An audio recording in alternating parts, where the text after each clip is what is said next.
There are shadows that cling to the edges of our world, just beyond the comfortable glow of the streetlights and the warmth of our homes. These are the places where the ordinary dissolves, where the rules we think we understand no longer apply. It's in these quiet, forgotten corners that true fear takes root, growing in the silence between heartbeats. We tell ourselves these are just stories, whispers on the wind meant to frighten children, but some tales are more than just fiction. They are echoes of events so profoundly unsettling, they leave a permanent stain on the fabric of reality, a chilling reminder that we are not always safe, not always in control. Tonight, we peel back the curtain of normalcy and stare into that abyss. We bring you 3 terrifying true stories that will keep you up at night, tales that will crawl under your skin and make you question the sounds you hear in the dark. These are not campfire fables designed for a cheap thrill. They are accounts of real encounters with the inexplicable, the malevolent, the things that hunt in the periphery of our vision.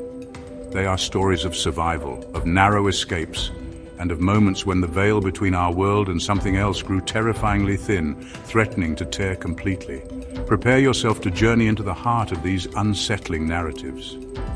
We will walk alongside a police officer who came face to face with an entity that defied logic and law. We will feel the cold dread of a young person trapped on the water, stalked by a predator whose intentions were chillingly clear. And we will huddle by a dying fire deep in the woods, as unwelcome visitors emerge from the suffocating darkness. Each story is a fragment of a larger, more terrifying truth, that the world is far stranger and far more dangerous than we dare to imagine. So lock your doors, check your windows, and lean in closer. The stories we are about to share will linger long after the screen goes dark. They are a testament to the fact that sometimes the most horrifying monsters are the ones that walk among us, hidden in plain sight, waiting for their moment. They are a reminder that the darkness has a voice, and tonight it wants to speak to you. Listen closely, for these whispers of terror are drawn from the well of real-life horror, and they are waiting to be heard.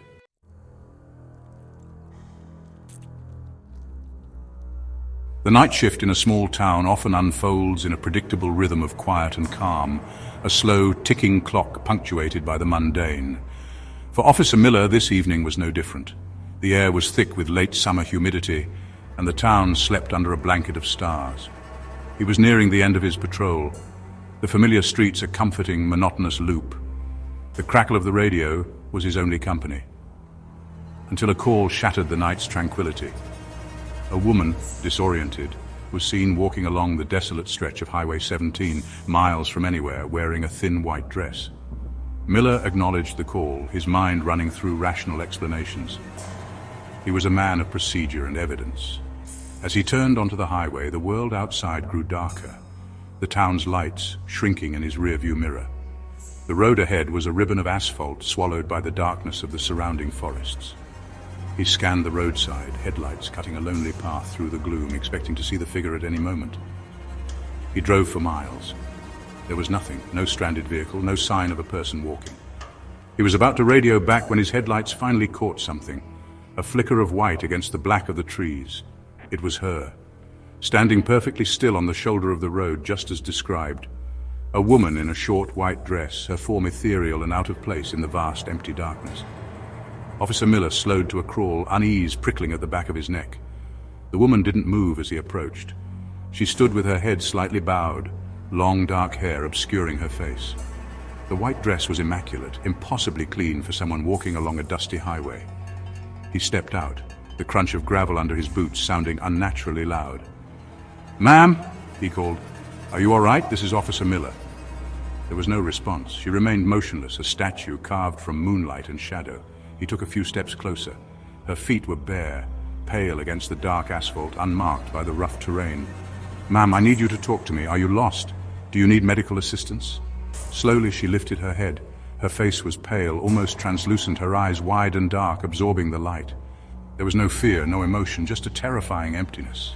With growing urgency, Miller decided to take her into custody for her own protection. He gently took her arm, expecting resistance. Her skin was cold, not just from the night air, but a deep, unnatural cold. She offered no resistance as he guided her to the patrol car, her movements fluid and silent. The drive back to the station was the longest of Miller's career. The silence from the back seat was absolute, a heavy, oppressive weight. He tried asking her questions, her name, where she was from. Each query was met with the same unnerving stillness. At the station, the booking process was surreal. She had no identification, offered no name, and her fingerprints yielded no matches. She was a Jane Doe in the truest sense, a complete cipher. His fellow officers were equally unsettled by her presence, the pristine dress, the bare feet, the chilling emptiness in her eyes. Miller placed her in a cell at the end of the corridor. She sat on the bench, hands folded in her lap, facing the wall. He checked on her several times. Each time she was in the exact same position, unmoving. An hour later, Miller made one final check before shift change.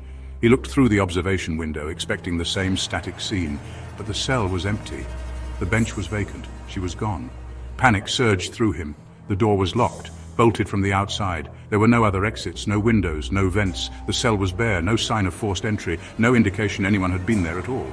The woman in the white dress had vanished from inside a locked room, leaving behind nothing but a cold spot in the air and a terrifying, unanswerable question. The disappearance was officially logged as an unsolved case, a bizarre footnote in the annals of the sheriff's department. But for those who were there that night, it became a dark legend, a chilling reminder of a night when the laws of reality seemed to bend and break. 2 days later, a car was discovered abandoned off Highway 17, not far from where Miller had first seen the woman. Inside, troopers found the body of a young woman matching the Jane Doe's description. She had been deceased for several weeks, wearing a simple, short white dress. The woman Miller had arrested, the woman who vanished from his cell, had apparently been dead for weeks before he ever laid eyes on her. The case was never solved. The woman in the white dress became a cautionary tale, a ghost story that was all too real.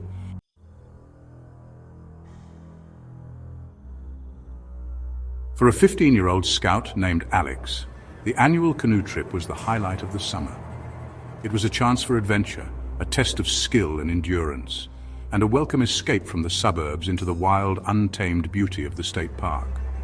This year the sun was bright, the sky a brilliant, cloudless blue, and the water of the winding river was calm and inviting. The air was filled with the sounds of nature, the chirping of birds, the gentle rustle of leaves in the breeze, and the rhythmic dip and pull of paddles slicing through the water. It was, by all accounts, a perfect day. The scouts were paddling in small groups, their colorful canoes forming a scattered flotilla on the sparkling river. Alex was in a canoe with his friend Ben, feeling a sense of pride and competence as they navigated the gentle currents. They had spent years learning the necessary skills, how to read the water, how to paddle in unison, how to handle the craft with confidence. There was a profound sense of freedom out here, miles from the nearest road, surrounded by dense forests that seemed to stretch on forever. It was a world away from the worries and pressures of teenage life. As the morning wore on, the groups naturally began to spread out along the river's length. Alex and Ben, being strong paddlers, had pulled ahead of most of the others, enjoying the solitude and the challenge. Their scoutmaster was somewhere behind them, supervising the younger, less experienced kids. It was part of the trust and responsibility that came with being an older scout. You were given the freedom to lead, to forge your own path, within the understood boundaries of the trip. The river was their guide, and for now it was a gentle and benevolent one. They rounded a wide bend in the river, the banks growing steeper and more rugged. The forest here felt older, the trees taller and denser, casting long shadows over the water even in the middle of the day. It was here, in this more isolated stretch of the river, that they first saw him. A lone figure standing on a rocky outcrop that jutted out over the water. A man, just watching them. It was a bit odd to see someone out here so far from any marked trail, but they didn't think much of it at first. Just a hiker, perhaps, enjoying the view. As they paddled closer, the man on the rocks didn't move or call out a friendly greeting. He just stood there, his posture rigid, his gaze fixed on their canoe. A flicker of unease, small but persistent, began to stir in Alex's gut. The man was dressed in drab, worn-out clothing that seemed to blend in with the greys and browns of the rocks and trees. He had a scruffy, unkempt beard and a baseball cap pulled down low, hiding his eyes in shadow. There was a stillness about him that felt unnatural, predatory. He wasn't a hiker enjoying nature, he was waiting. "Hey," Ben whispered, his voice tight. "That guy is kind of creeping me out." Alex nodded, not taking his eyes off the figure. They tried to steer their canoe towards the opposite bank, putting as much distance as possible between themselves and the silent observer. But as they did, the man began to move. He scrambled down from the rocky outcrop with a surprising agility, moving towards a small, dilapidated wooden canoe that was partially hidden in the reeds along the bank. It was old and weather-beaten, a ghost of a boat. A cold knot of dread tightened in Alex's stomach. This was wrong. Everything about this felt wrong. The man slid his canoe into the water with a quiet splash and began paddling after them. He didn't say a word, didn't make a sound other than the steady dip of his single battered paddle. His movements were efficient, powerful. He was closing the distance between them far faster than Alex would have thought possible in such a decrepit craft. The friendly open river suddenly felt like a trap.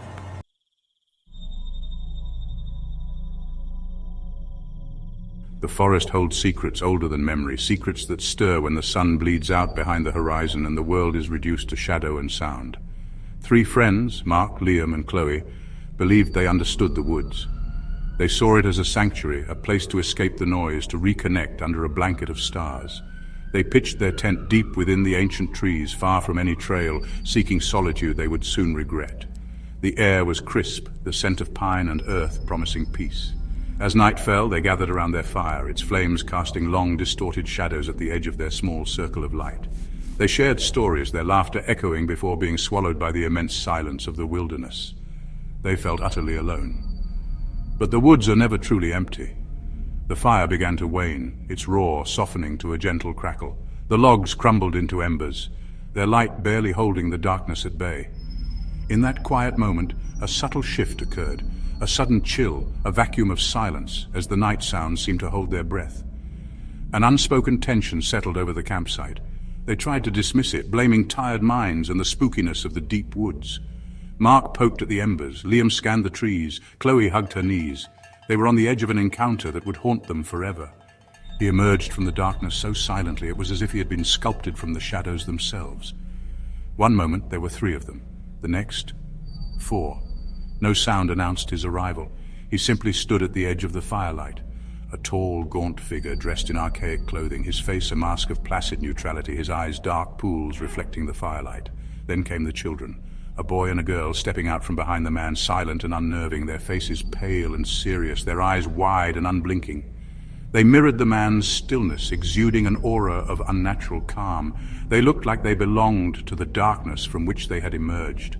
Mark was the first to break the silence, offering a greeting, asking if they were lost or needed help. The man did not respond. He simply stared, his silence a heavy weight. The children's gaze never wavered, their intensity a silent accusation.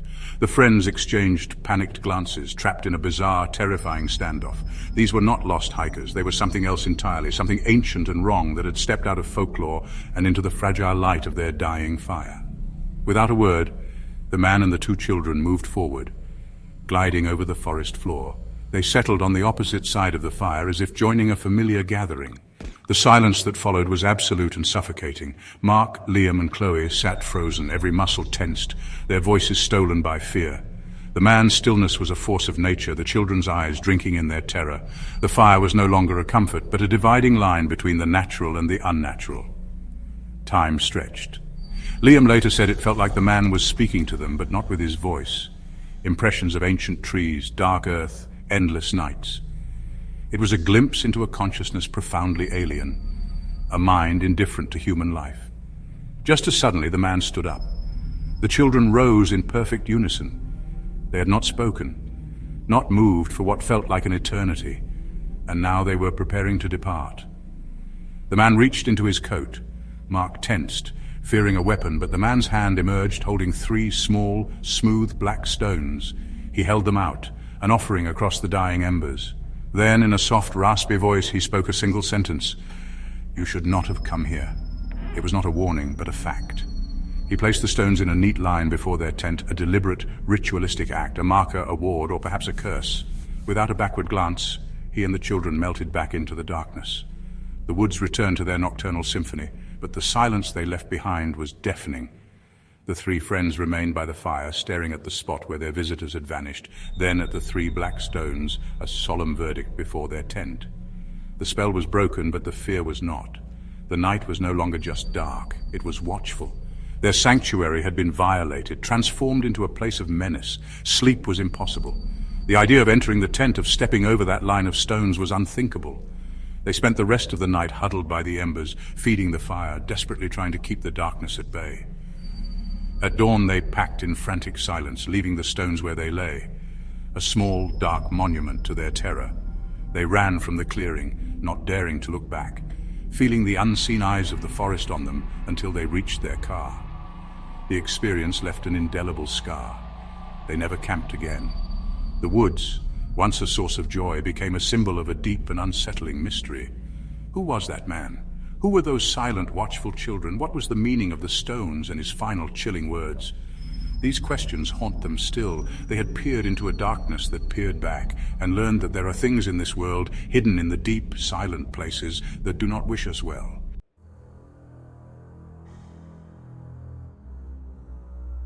The fire dies down, but the darkness remains.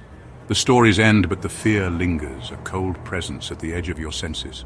The world you know is a thin veneer, a fragile shelter built over depths of mystery and terror you can scarcely imagine. The woman in the locked cell who was never there. The man on the river whose smile promised only oblivion. The silent family who guards the ancient woods. These are not just tales told around a campfire, they are echoes from the abyss. Reminders that we are not alone and that some doors once opened can never be closed again. You have listened and you have felt that familiar primal chill run down your spine. It is the thrill of the unknown, the terrifying allure of the abyss. It is a feeling that connects us to the earliest days of our kind, huddled together against a vast and threatening world. These stories are a part of that tradition, a continuation of that whispered warning, passed down through generations. Be careful where you tread, for monsters are real and they are closer than you think. They wait in the abandoned buildings, on the lonely waterways, and in the deep, silent heart of the forest. Do you wish to hear more? To pull back the curtain just a little further and gaze upon what lies beyond? There are countless other whispers in the dark, countless other tales of encounters with the inexplicable and the malevolent waiting to be given voice.